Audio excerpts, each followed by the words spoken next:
You are listening to The Briefing, first broadcast on the 22nd of July 2025 on Monocle Radio. The Briefing in association with Addis.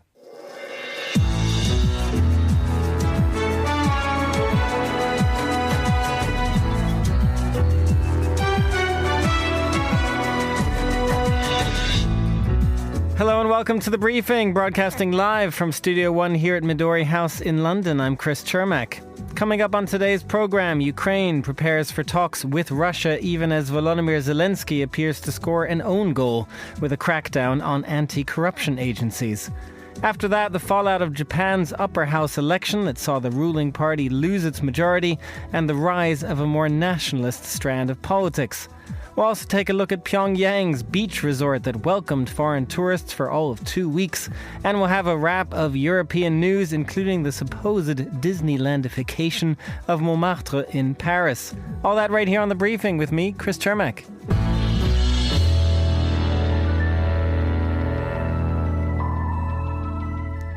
Tomorrow, a third round of peace talks between Russia and Ukraine will get underway in Istanbul, but whether anything can be agreed beyond perhaps another round of prisoner exchanges is an open question.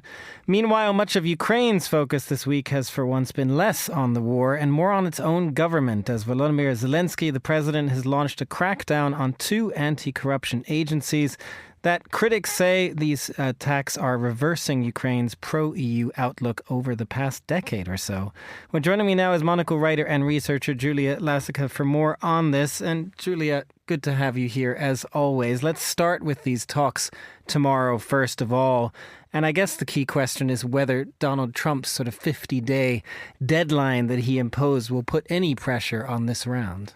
Yeah, I think that an interesting headline I saw earlier this week was that Russia is also pushing for these peace talks. So they were sort of lining up their diplomats and their kind of negotiating team. And Ukraine was kind of pushing for the same thing. And I saw this really disconcerting headline which said, Kremlin agrees with Ukraine. You know, we must send sort of a peace delegation to Istanbul. So I do think there's something like that at play there. There's a kind of, there's a sort of act here that Ukraine and Russia are sort of going through the motions a bit. Performative act, though? I think so, probably, yeah. I mean, that was a really disconcerting we haven't seen for decades, really. When have Ukraine and Russia agreed? So I think it's very much, playing to the kind of tune that Trump has set, that 50-day deadline that I think people are sort of still holding out hope for something serious at the end of that, but it's not clear. With Trump, you never really know what's coming around the corner. It's something we've discussed so many times on this show. And what we do know is that, as you said, prisoner exchanges, I think that's very much on the table. And those were some of the most heartwarming scenes that Ukrainians had seen for months and months when that sort of occurred in May and June this year. So we expect quite a few Ukrainian prisoners of war who've been in, languish in Russian jails and camps, etc., to be released. Hopefully, this will be one of the results of these talks. And they will be led, interestingly enough, by Rustem Umerov, who really is sort of expanding his role. And he used to be the defense... Ukraine's side. Yes, on Ukraine's side, who used to be the defense minister of Ukraine, and now is sort of stepping up to these diplomatic talks. So that's interesting as well. It is interesting that both sides are kind of focusing on this one. Do you get the sense that it's just trying to show Donald Trump sort of performatively that they are in talks, or might that represent some kind of change in tone and willingness? I think it's really hard to say that, it signals a change, for example, from Russia's side, because they've always made clear their goal is ultimately to take all of Ukraine. So I don't think talks are really going to substantially change anything. And we saw in the last talks as well that they brought up sort of very interesting versions of history where, they talked about how the Ukrainian state is very much part of the Russian state, and they sent a historian to lead the talks. So they're very focused on sort of Putin's version of history, which is full of grievances, full of, anxieties of where Russia Russia is going next and what Russia has lost, specifically in the form of Ukraine. And I think for the Ukrainians as well, being wary of kind of who they're talking to, they understand that the Russians see them as sort of a lower sort, if that makes sense. Not really. And, and one of the things that they said that they will be talking about, Zelensky at least said that they will be talking about, is a potential meeting between Zelensky and Putin. And Putin said he, really won't do this because he doesn't want to give Zelensky the feeling that he is a true, legitimate leader of Ukraine. So that sort of is an insight as well into how they're treating these talks. Well, we'll see what comes from that. But what's interesting as well, Julia, is the fact that Ukraine itself maybe isn't really focusing on these talks, at least not today. The news is all about this crackdown on 2 anti-corruption agencies. Tell us what this is about. Yes. So these are 2 anti-corruption agencies that were formed in the aftermath of the 2014 Revolution of Dignity in Ukraine. This was a revolution led by the people of Ukraine. It was a democratic revolution, which was all about moving away from Moscow, moving away from corruption, moving away from malpractice that, the eastern sort of side of Europe, sadly, was associated with for so many decades, and very much moving towards Europe. And these 2 anti-corruption agencies were set up in 2014 and 2015. And what they did until about 20 minutes ago was investigate corruption very much transparently, openly, really going into the heart of power. The issue is that they've been going too close to the heart of power in Ukraine, so into Zelensky's inner circle.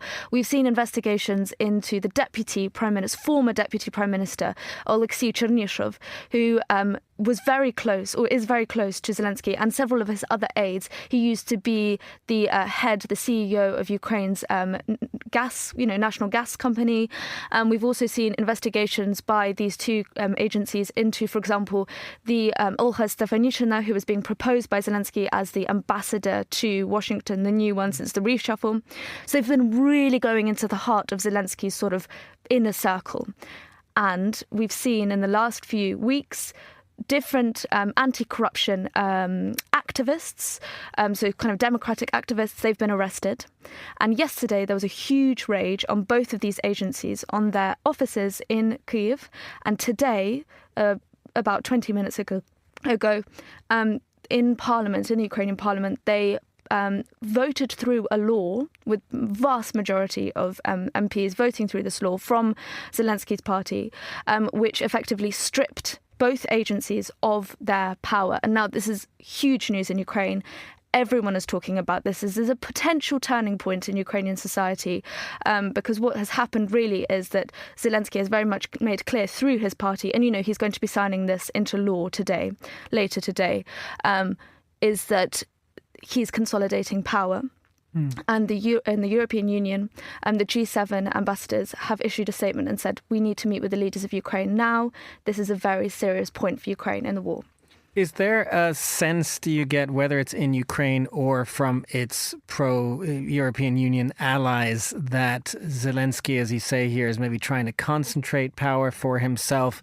Is there a sense that Ukraine is turning away from the European Union? I mean, this comes at a very sensitive time, also because of the fact that corruption has an impact on spending. And this has always been an issue for Western publics as well. If they're going to give money to Ukraine, they want this money to be spent properly. So there's a lot of attention on this. Yeah, and it's absolutely imperative that it's fixed, because potentially this will impact how much Ukraine gets in terms of aid, in terms of money, in terms of the money flow. Will the European Union now have to send its own representatives to look after the money that is going into Ukraine? This is hugely damaging for Ukrainian morale. And the ironic thing is that, I was watching the live stream from Parliament, from one of the MPs, and you can see the kind of Speaker of the Parliament. He's standing next to a Ukrainian flag and then a European flag, so with the blue and the golden stars around it. And it's sort of very striking to people that this law has been voted through, which so actively undermines Ukraine's actual path into the European Union, because let's not forget, this is integral to Ukraine's membership path to the European Union. And as you said, it really affects the morale within Ukraine itself, within activists, soldiers fighting on the front line. What are they fighting for? I think that's the big question that's being asked. And also, for the Western publics, they want to feel they can trust the Ukrainian leadership. Thanks very much, Julia. A story I'm sure will continue to follow. That was Monocle's Julia Lassica, and now here's Monocle's Anita Riota with the day's other news headlines. Thanks, Chris. The UK has unveiled plans to ban public sector bodies from paying ransom demands to cyber criminals. The move would also apply to the operators of critical state infrastructure, such as the National Health Service, local councils, and schools. The UK has been the victim of many high-profile ransomware attacks in recent years.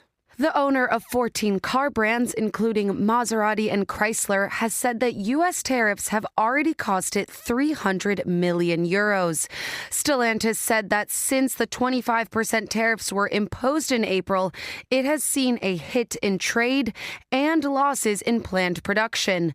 Stellantis is a Franco-Italian-American company with manufacturing plants in the U.S., but also in the UK, Europe, Canada, Mexico, and South America.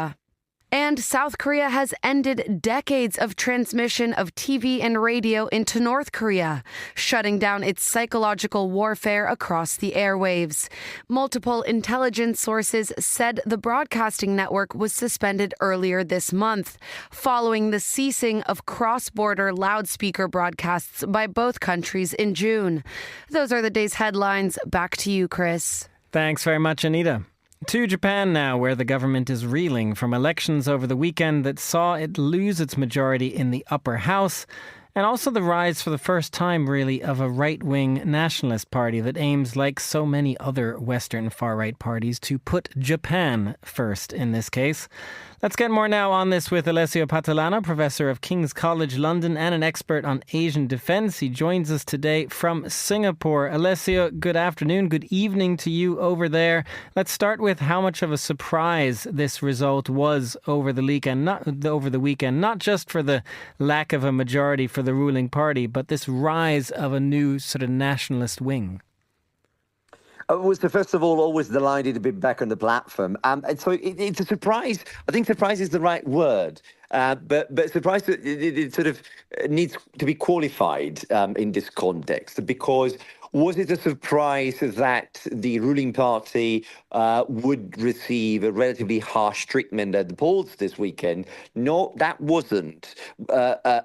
We knew that would happen. But it was a surprise that in the end, the LDP managed to withstand what was supposed to be, at least all the early sort of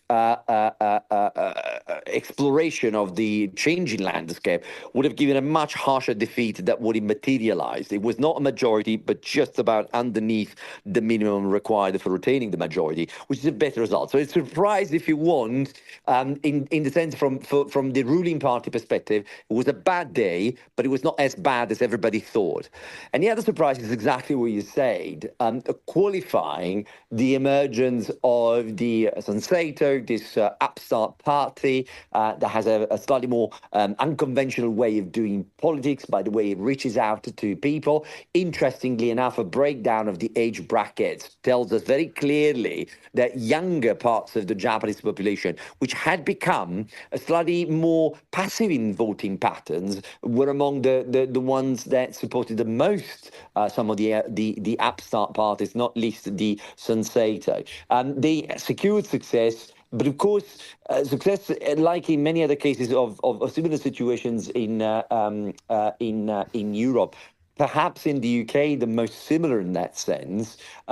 The success, it's because of the novelty of the story, the narrative, the way in which they were tackling issues such as the implications of inflation or indeed immigration. But from there to whether considering these upstart sort of parties as organized political parties as it is necessary to be in Japan in order to enter coalitions and rule and stay somewhere in the corridors of powers, it's a different story altogether.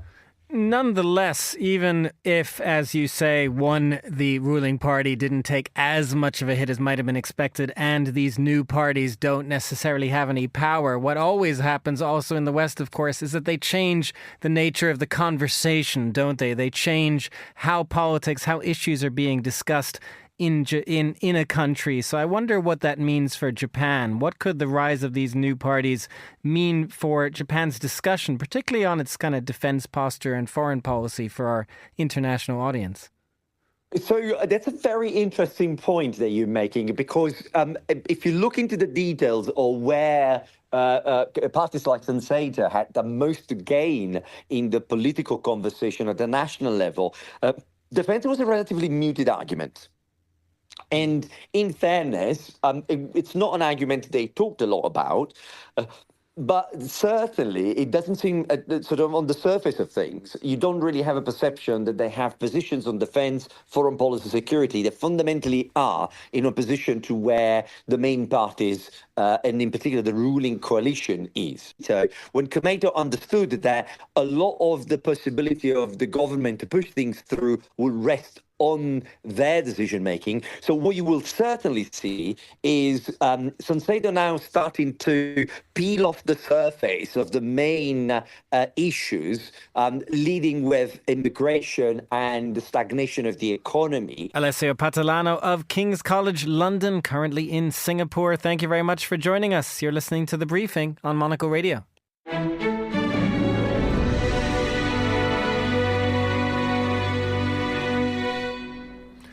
We're going to head to North Korea now, which last month opened a beach resort in Wonsan, Kalma to much fanfare and surprisingly was even willing to welcome foreign tourists. That said, just a few weeks later, it proved to be something of a mirage as the large-scale facility, which has a capacity for around 20,000 guests, has once again suspended foreign tourist access. Even so, South Korea's administration is actually considering resuming tourism to North Korea, individual tourism anyway, which has been suspended since 2008. Well, I'm joined now from Seoul by Anton Sokolin, data correspondent at NK News. Anton, thanks very much for coming on the show. Let's start with the background here on why North Korea even chose to open this resort in the first place. Glad to join. Thanks for having me. So yeah, indeed, let's break down some context. Well, the project has been in the works for years, right? So since early 2018, and it took many years to reach even partial completion. Situated next to an airbase, basically, jets are still parked along the old airstrip. The resort boasts a 5-kilometer long beach and multiple hotels. Of course, not all facilities are open as of the moment. North Korea's official map, for example, lists only a few, like 6 large hotels currently operating.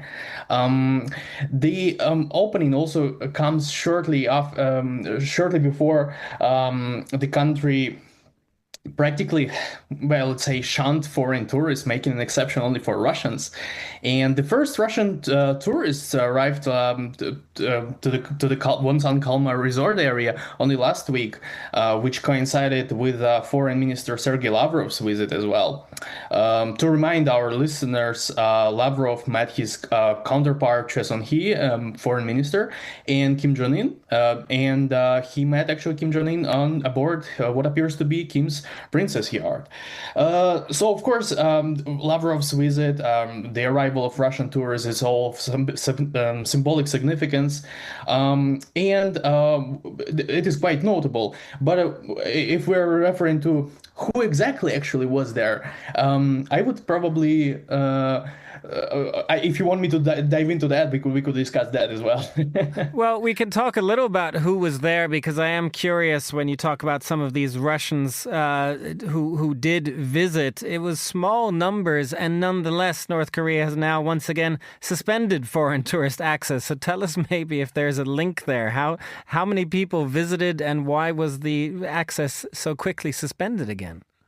All right, so there's really 2 parts to this question, and I'm going to break them down both one by one. So technically, we know that few North Koreans were present there, especially, so the arrival of the group happened on Friday. By Friday, there were only a few of them, but then the crowd started filling in the resort as the weekend approached.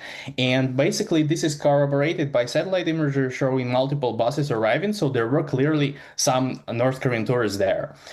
Who were these people? Well, 2 possible observations I could offer. So basically, local tourists, local tourism exists in North Korea, so it's either affluent citizens on holiday like anywhere else, or workers rewarded with a state-organized trip for certain achievements. And of course, North Korea has made a big fuss about it, stressing that the complex is mostly for domestic audiences. And of course, as for, again, locals, there could be some, we could say some staged extras, I suppose, because there were reports about North Koreans playing billiards or volleyball on and on for almost 24 hours without an end.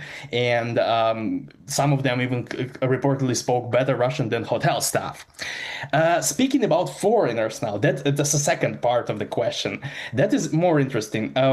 When we saw a North Korea statement that no foreign nationals were currently allowed at Wonsan Kalma, well, that clearly caused some confusion, and it was largely picked up by mainstream media, but many outlets. But North Korea's statement wasn't inaccurate. So, and follow me here. No foreign tourists other than Russians can enter the country right now, and no Russian tourists have been canceled in the country so far. So the next Russian group is due in early August. So in the interim, there is no foreign tourists. Russians aren't there either. And when we talk to our tourism industry professionals or listen to the Kremlin's official sources, basically it means that the North Korean statement referred to all other nationalities but Russians. Russian tourists are continuing. The Russian Foreign Ministry was quick to criticize media reports about the supposed closure, explaining that Pyongyang's made an exception for Russian travelers. So, okay, even if there is here a bit of a discrepancy when it comes to who is allowed in and who isn't, and maybe Russians will get another exception in August, I did want to ask you about a different aspect of this, Anton, because as I mentioned in the opening, South Korea would potentially actually like to maybe allow some of its citizens to visit North Korea. What do you make of that thought process? Is there even a point to it? I like how you caveated this, and indeed the Lee administration is reportedly possibly exploring this idea, but there is no official confirmation right now. That we should make it clear. And of course, if pursued, it would be a notable step, that's for sure, though it is entirely dependent on Pyongyang's goodwill. The argument that I see floating on South Korean media is that, well, North Korea urgently needs a foreign currency, hard currency, so it might go in that direction. But I think this argument has lost ground because look at this North Korea's growing partnership with Moscow, and it's already delivering economic and military benefits. That's for sure. So, and just to remind your listeners, back in the day, like you said, the South Koreans actually could visit, right? Could visit North Korea, particularly Mount Kimgan, where Hyundai Asan, the South Korean corporation, built multiple hotels and a family reunion center. Well, this tragically ended in 2008 when a North Korean soldier or several shot a South Korean tourist, a female tourist. And since then, multiple attempts to revive the project have taken place, but even under President Moon Jae-in, it pretty much failed. So, and now we are seeing that North Korea is recently demolishing these facilities. Kim Jong-un himself even called them ugly constructions. And this process is going on, but we know from satellite imagery. So, of course, it has a symbolic potential, and if Lee has made gestures Pyongyang likely noticed, I would say. Like, for example, they handed over stranded North Korean fishermen, there was switching of border loudspeakers, there was, of course, halting broadcasts run by Seoul's intelligence service that targeted North Korea. And, of course, I'm sure Pyongyang has noticed these steps, but have we seen any reciprocal steps from Pyongyang so far? No. And but that's something that we need to keep our eye on. We will see whether any of these steps have an impact on North Korea. Anton Sokolin of NK News in Seoul, thank you very much for joining us. You're listening to The Briefing on Monocle Radio.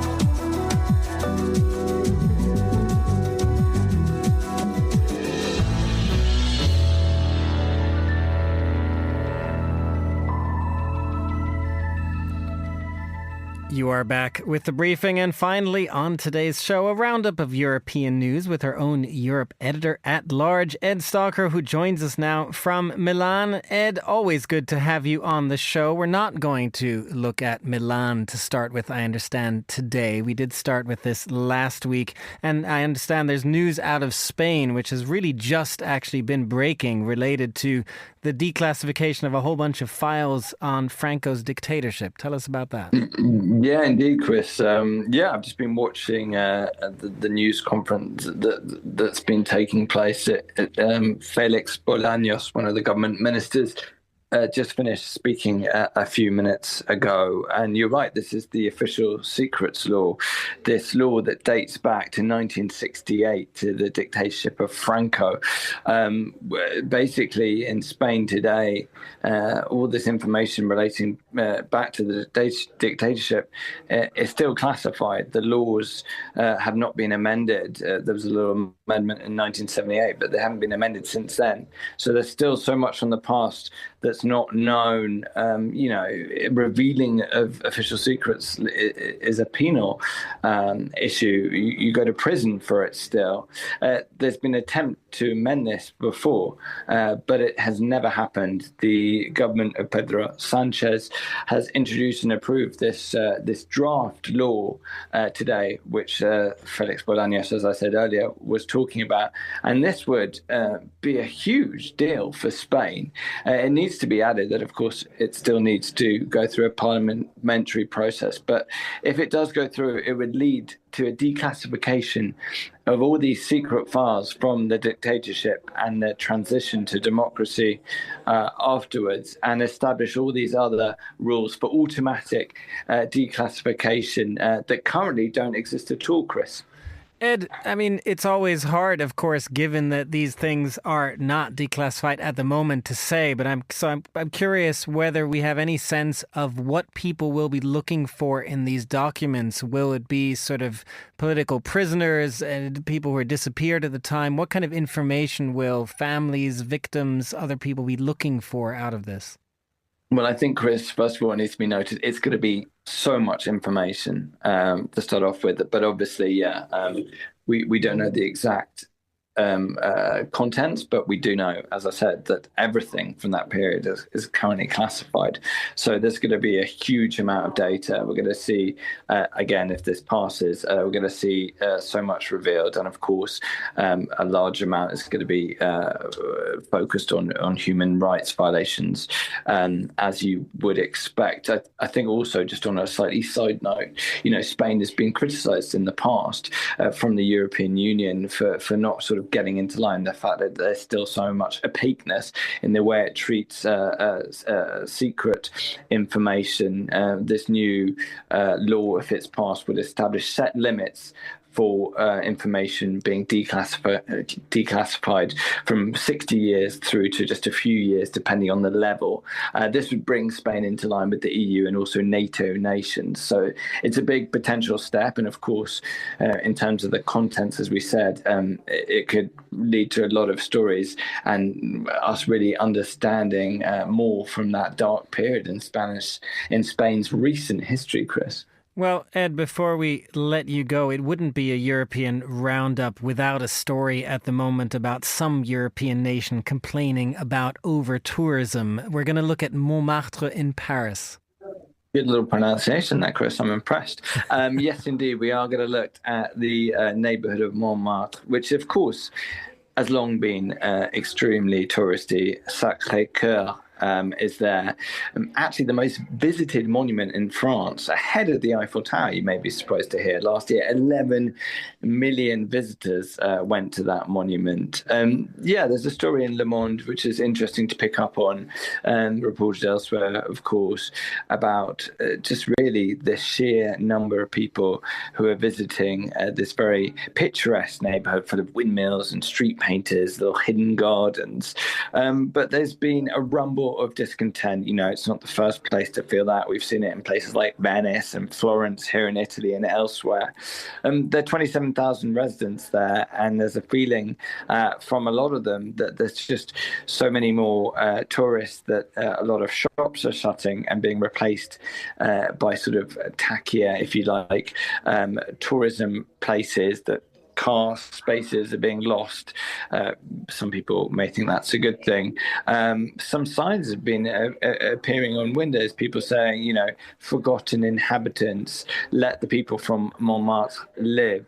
This is part of, I guess, a growing trend, but a feeling that Montmartre is shifting too much. Partly, I guess, the Olympic Games effect, the fact that there's record numbers of people visiting Paris. And apparently 2025 is set to be a record year. But this desire from some residents to maintain part of what makes the neighborhood special, even a couple of people who want to try and make it a UNESCO World Heritage Site to try and protect it. But some rumblings of discontent because of the sheer numbers of people who are going through it, Chris. Don't forget the residents of Montmartre. Ed Stalker on the line from Milan. Thank you very much for joining us. That's all the time we have for this edition of The Briefing. It was produced by Carlotta Ribello and Ryuma Takahashi. Our researcher was Henry King and our studio manager was Elliot Greenfield. The Briefing is back tomorrow at the same time. I'm Chris Chermak. Goodbye and thanks for listening.